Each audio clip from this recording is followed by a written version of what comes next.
Da Universidade de Lisboa. Vamos então olhar para a situação pandémica no nosso país. Olhamos também para a situação no concelho de Oliveira do Hospital. Tudo para conferirmos já a seguir aqui na Boa Nova.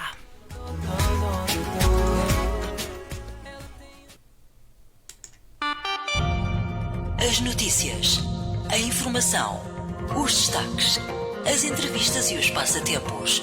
O dia-a-dia de uma região sempre perto de si. Boa Nova, Oliveira do Hospital.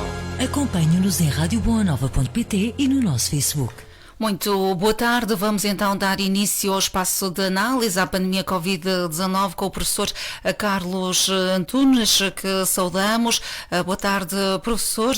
Obrigada por se juntar a nós nesta quarta-feira. Vamos então olhar para a situação no nosso país. Já são conhecidos os dados de hoje.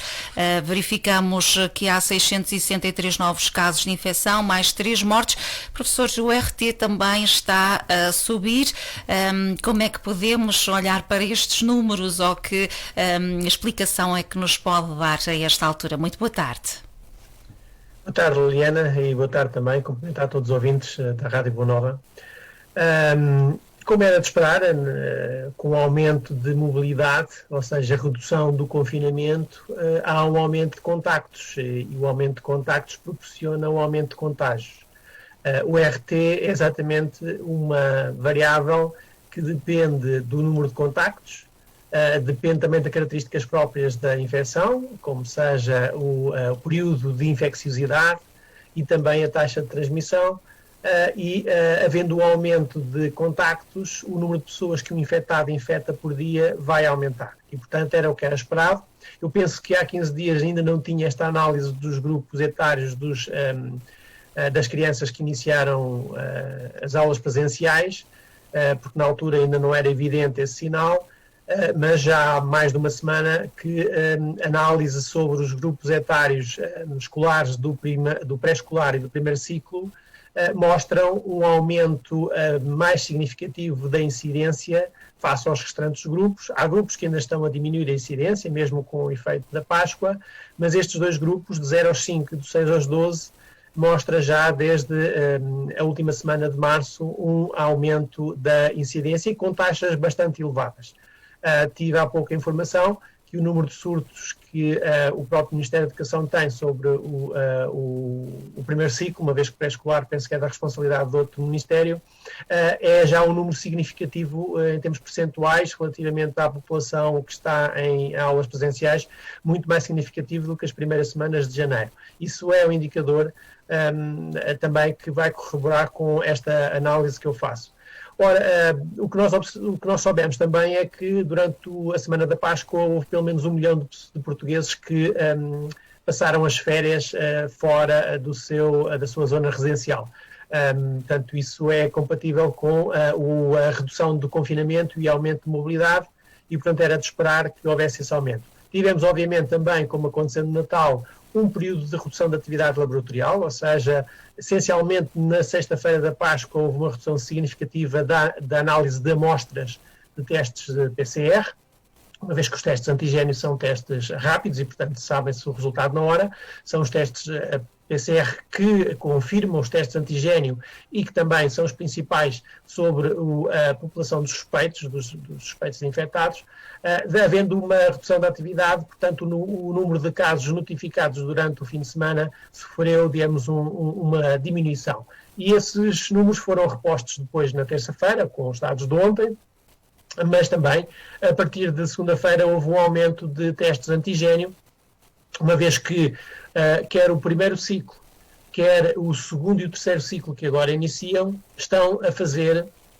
testagem em massa, tal como outras atividades e outros municípios que têm uma incidência acima de 120, como tem sido noticiado. Esses municípios estão a intensificar a testagem sobre a sua população e, portanto, como houve uma testagem massiva, há um acréscimo de infectados que é identificado neste processo de rastreio e que vai aumentar, e tem aumentado os números. Mas, retirando esse efeito de fim de semana, verificamos na mesma um aumento de números face aos 7 dias anteriores. E, portanto, isso confirma a tendência progressiva, gradual, do aumento da incidência, que é, obviamente, um reflexo da observação que estamos a ter no RT de aumento e já ultrapassou o 1.0. Portanto, hoje o Instituto Ricardo Jorge, através do relatório da DGS, reporta já essa atualização do RT, embora sempre com algum atraso, porque o método que o Instituto Ricardo Jorge tem é um método para ser mais robusto e mais consistente, reporta sempre a uma data com algum atraso, portanto já é um valor que é superior a 1.0, portanto isso confirma esta tendência de subida de número de casos. Isso já é verificável também com os dados de hoje atualizados, pela minha análise, de que todas as regiões continentais têm o RT já acima de 1.0, incluindo próprio a região centro, que estava até ontem abaixo de 1.0, confirma já também essa tendência de aumento. Professor, em termos... Sim. Estava-lhe a perguntar, são de facto números preocupantes, poderemos ter que recuar neste plano de desconfinamento? Não, eu tenho sido um bocado cauteloso. Temos que ter algum bocado de cautela porque há aqui várias questões que temos que equacionar. Primeiro, temos já uma população, embora não é significativa, que é vacinada com a primeira dose, mas já é notório, por exemplo, quer no número de óbitos, e penso que em termos de internamentos, porque eu não tenho informação sobre a incidência dos internamentos, ou seja, as admissões nos internamentos, tenho apenas só sobre a prevalência, o número de pessoas que permanece.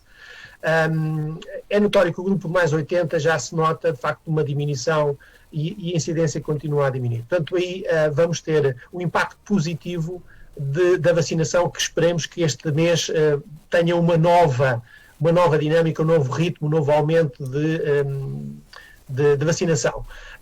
E isso é um aspecto positivo. Obviamente há outros aspectos negativos, que é obviamente com a progressão do desconfinamento. Se avançarmos daqui a 15 dias com a próxima fase, vamos ainda aumentar mais o desconfinamento e aumentar mais a mobilidade. E, portanto, isso vai aumentar a incidência. Ora, a questão é que nós estamos com uma incidência bastante baixa relativamente, por exemplo, à situação de Natal. Portanto, Natal, o problema que nós falámos aqui é que estávamos a partir de uma plataforma de um valor muito alto, né? De 3.300, 3.400 casos. Não, hoje estamos a partir de 450 casos. E, portanto, mesmo que tenhamos uma aceleração do aumento da incidência, ela não sobe de uma forma tão rápida para números tão astronómicos como aqueles que observámos em janeiro.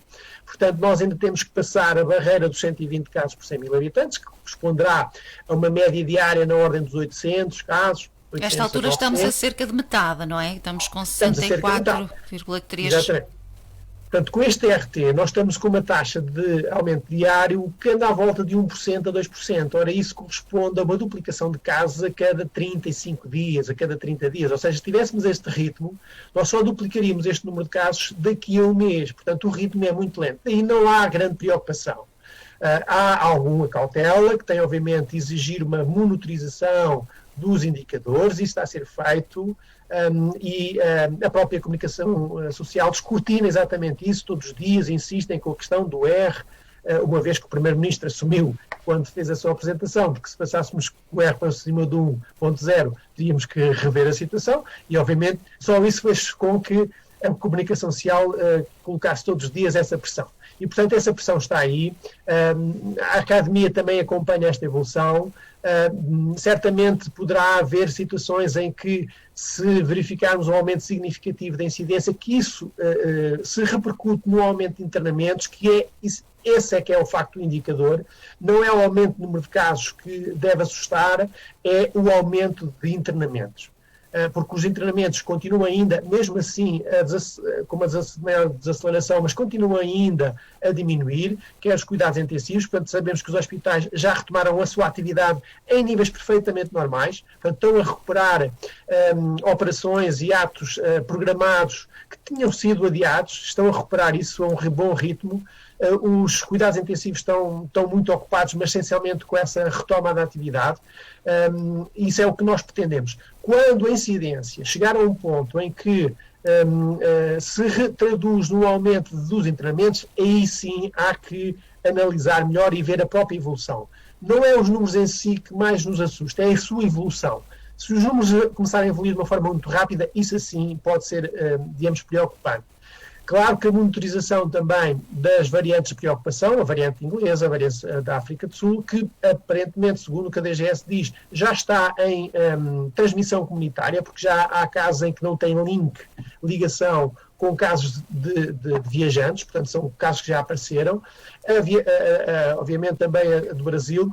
Essa monitorização dessas variantes também é extremamente importante. Em termos nacionais, nós estaremos já na ordem dos 80% em termos da variante de Inglaterra, o que é obviamente preocupante porque isso acarreta uma maior rapidez na transmissão, mas estamos a níveis ainda, digamos, confortáveis para fazermos uma gestão controlada do desconfinamento. Claro que há comportamentos que obviamente não são desejáveis, como aquele que nós vimos nas planadas, e agora a Associação dos Restauração está a levantar essa questão de que quer que seja definida quais são as regras explícitas dentro das planadas, se as pessoas, quando já não estão a consumir, a comer ou a beber, devem manter a máscara ou não. Portanto, isso revela também que os próprios profissionais estão preocupados, porque obviamente eles foram os primeiros a sofrer com o fecho dessa atividade e querem retomá-la em segurança, não querem voltar para trás. Portanto, toda a gente está, de facto, cautelosa, e isso é bom, isso é positivo,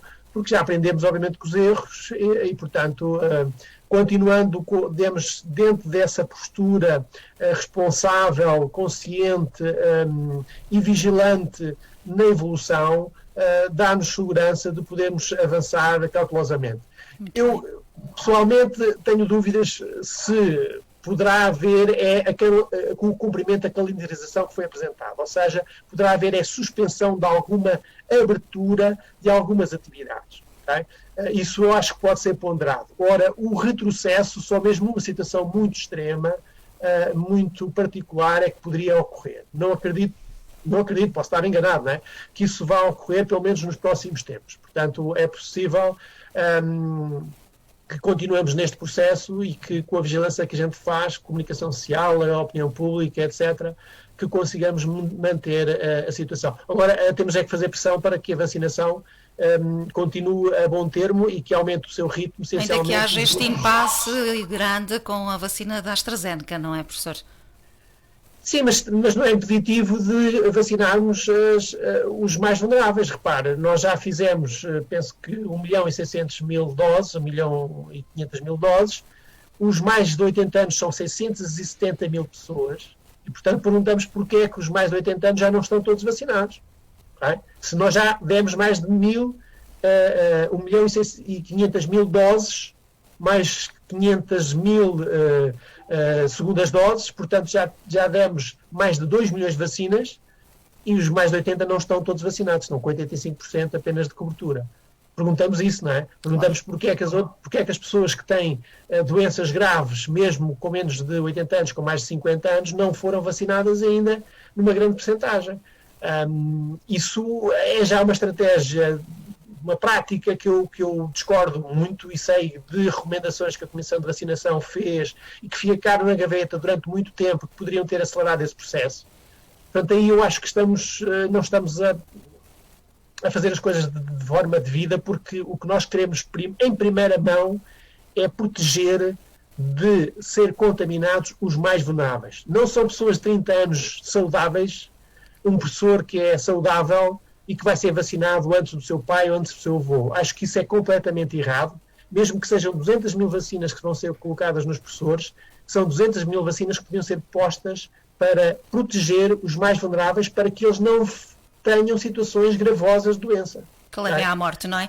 Mas, professor, falava-lhe a propósito da vacina da AstraZeneca, que tem havido este grande impasse, se de facto é fiável ou não. Qual é a sua opinião sobre esta situação? Da informação que eu tenho, da relação custo-benefício, e isso tem sido reforçado por muitos colegas e especialistas na área, o benefício é muito, mas muito, muito superior ao custo, não é?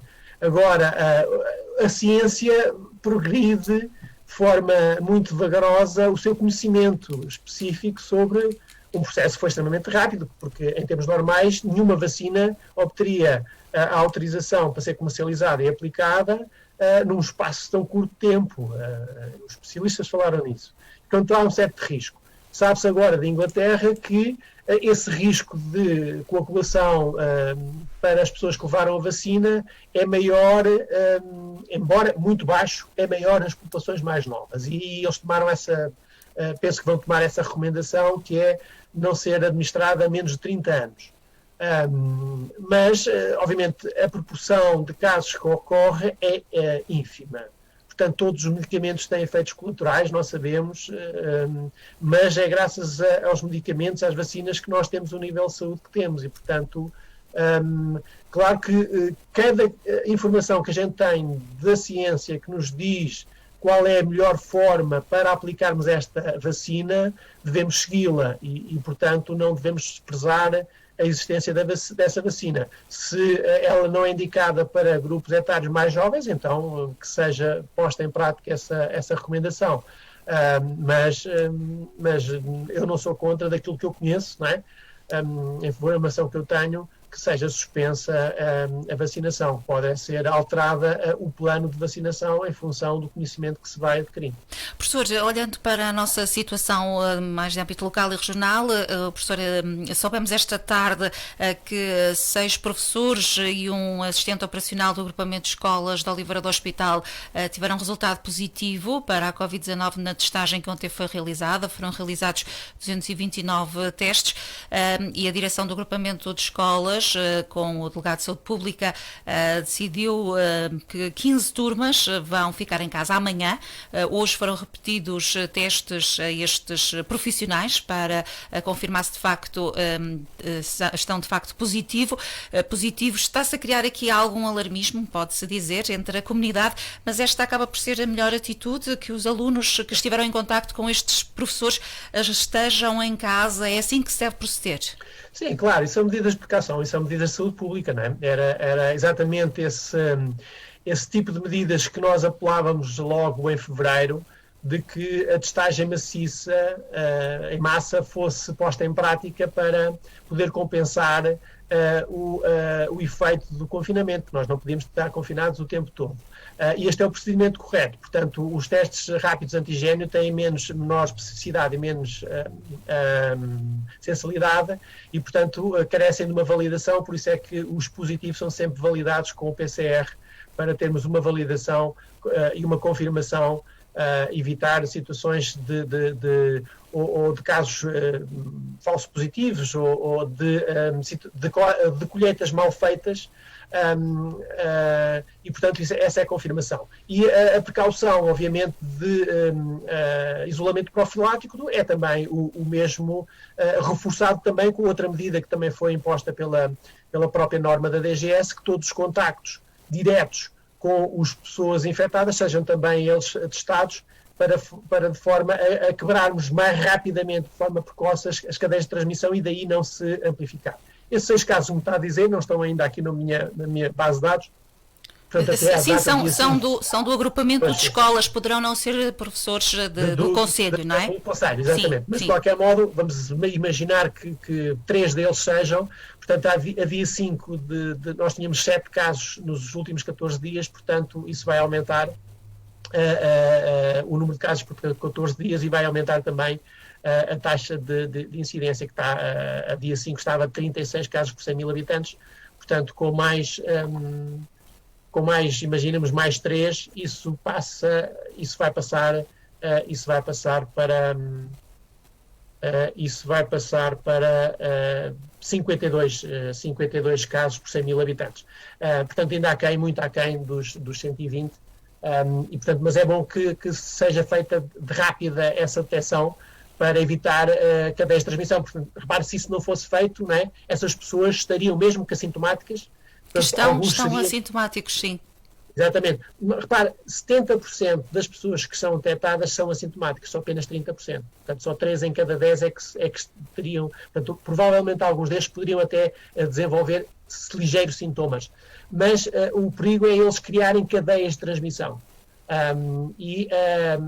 Digamos, a contaminação propagar-se. O efeito disto é exatamente quebrar essas cadeias de transmissão logo no início e evitar um aumento uma disseminação do vírus, uma transmissão comunitária. É exatamente o nosso objetivo. Se operarmos desta forma, conseguimos controlar e evitar termos que tomar aquelas decisões que ninguém quer, que é retroceder no desconfinamento. Portanto, ainda bem que assim é, e portanto isto que me está a dizer confirma a análise que eu faço, não é? Porque a população, o facto de aumentarmos os contactos vai aumentar o contágio, mas temos que ser muito vigilantes e temos que aumentar a capacidade de rastreio, de testagem no terreno para evitar que a incidência aumente para valores que fujam ao controlo e que possamos ter que tomar medidas menos desejáveis. Professor, muito obrigada pela sua análise. É muito importante contarmos com os seus estudos, as suas opiniões. Continuação de um bom trabalho. Mantenha-se protegido também.